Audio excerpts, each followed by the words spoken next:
Hospitality Albania është projekti i investimit i cili synon ripërdorimin dhe modernizimin e rezidencave qeveritare duke i kthyer ato në destinacione tërheqëse për turizmin elitar dhe pritjen e personaliteteve të rëndësishme. Kryeministri Edi Rama tha se ky projekt do të rijetësoj potencialin e këtyre aseteve, duke i integruar ato në tregun fitimprurës global. Dhe ky është rasti i dy projekteve për cilat bëhet konkursi i sotëm. Njëri për vilën e udhëheqësit dhe diktatorit shqiptar në Vlorë dhe tjetri për një tjetër rezidencë qeveritare në zonën e Peripojës.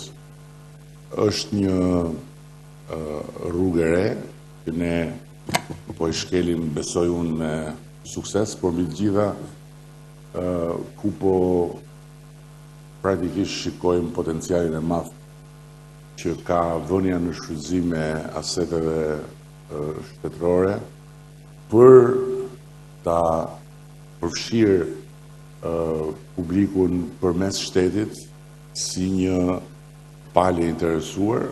Rama tha se qeveria po bazohet në modelet më të mira europiane për këtë projekt. Ne po zhvillojmë një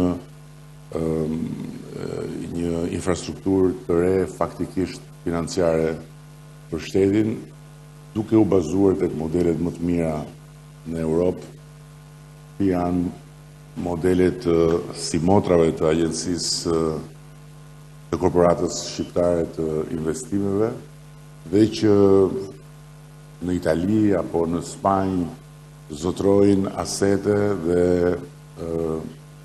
marrin të ardhura jashtëzakonisht mbreslënse, të cilat vijnë në dispozicion të interesit publik për të investuar në infrastrukturë publike dhe për të përfshirë kapacitetet shtetërore në rritjen e ekonomisë, por edhe në përfitimin nga kjo rritje. Përmes kësaj nisme synohet krijimi i një precedenti për zhvillimin e qëndrueshëm dhe efikas të pronave shtetërore, duke kombinuar arkitekturën bashkëkohore dhe teknologjitë më të avancuara me një vizion të integruar për luksin, mikpritjen dhe qëndrueshmërinë.